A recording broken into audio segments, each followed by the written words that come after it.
Bienvenue sur Branché au Jardin, le podcast de Promesse de Fleurs, votre pépinière en ligne. Votre rendez-vous jardinage, botanique et biodiversité sur un format court, amusant et instructif. Bonjour à tous, bonjour Olivier. Bonjour Ingrid, bonjour à toutes et à tous. Aujourd'hui, nous allons parler d'un sujet piquant, si j'ose dire. Nous allons parler des guêpes au jardin. Alors Olivier, amis ou ennemis ces petites guêpes ? Ah, les guêpes, ça ne laisse pas indifférent, effectivement. Alors, beaucoup les craignent, certains les détestent, mais peu de gens savent réellement quel rôle elles jouent. Commençons par les bases, Ingrid. Quelles sont les guêpes exactement ? Alors les guêpes sont des insectes hyménoptères, comme les abeilles et les fourmis. On connaît surtout la guêpe commune et la guêpe germanique, mais il existe une multitude d'espèces différentes avec des tailles et des formes et des couleurs variées. Olivier, est-ce que tu pourrais nous éclairer un petit peu sur les différentes catégories ? Bien sûr. Alors, avant tout, on a les guêpes sociales. Tu as parlé effectivement de la guêpe commune, de la guêpe germanique. Celles-là vivent en colonie. Elles construisent des nids en mastiquant du bois pour former une sorte de papier. Alors, c'est d'ailleurs fascinant à voir comment elles travaillent ensemble. Et ensuite, on a aussi les guêpes solitaires qui, comme leur nom l'indique, vivent elles toutes seules. Elles peuvent être maçonnes, construisant alors des petits nids en argile, ou fouisseuses, creusant des nids sous terre. C'est vrai que c'est impressionnant. Et puis il y a aussi les pompiles, qui capturent des araignées pour nourrir leurs larves. Autant dire qu'il y a une grande diversité parmi les guêpes. Mais alors, pourquoi est-ce qu'elles ont si mauvaise réputation ? C'est clairement à cause de la piqûre.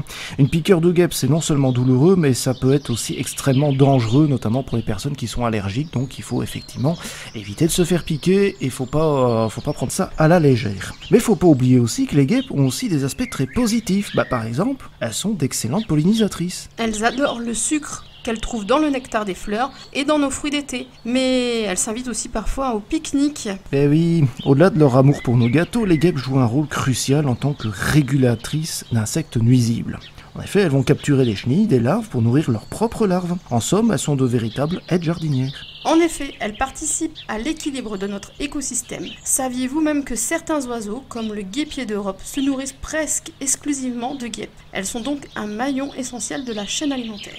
Ah, le guêpier d'Europe, j'ai eu l'occasion d'en voir seulement 2 fois dans ma vie. C'est un oiseau absolument superbe, il est bleu, il est jaune, il y a un petit peu de rouge, c'est incroyable. N'hésitez pas à taper ça sur Google ou aller en voir si dans votre région vous en avez. Alors effectivement, c'est un maillon, les guêpes sont un maillon essentiel de la chaîne alimentaire, mais comment on peut faire pour cohabiter avec elles au jardin sans craindre vraiment pour notre sécurité ? Alors déjà, je vous conseille de ne pas utiliser les insecticides. Ce sont des produits nocifs pour les guêpes, mais aussi pour les autres petites bêtes et pour l'environnement en général, et même pour vous. Ensuite, on va les attirer ailleurs dans le jardin. On va laisser quelques zones naturelles au fond du jardin, loin des zones de repas, en laissant par exemple du bois mort, des fruits tombés, quelques herbes hautes. Et surtout, ne détruisez pas les nids si c'est pas nécessaire. Et surtout, ne le faites pas vous-même. Si vraiment vous avez un nid qui est très proche de la maison, que ça peut être dangereux, là vous pouvez faire appel à un professionnel pour le retirer. Comme je disais tout à l'heure, ne le faites pas vous-même. Mais s'il est loin, laissez-le tranquille. Les guêpes solitaires, surtout en particulier, ne posent généralement aucun problème. On voit aussi d'autres solutions quand on est vraiment trop gêné des guêpes, c'est d'installer des pièges à guêpes. Mais attention, ils ne sont pas sélectifs et peuvent capturer d'autres insectes bénéfiques pour le jardin. Oui, donc prudence avec ces pièges à guêpes. Pour finir, rappelez-vous aussi que les guêpes peuvent piquer plusieurs fois, contrairement aux abeilles, donc restez calme, ne les énervez pas.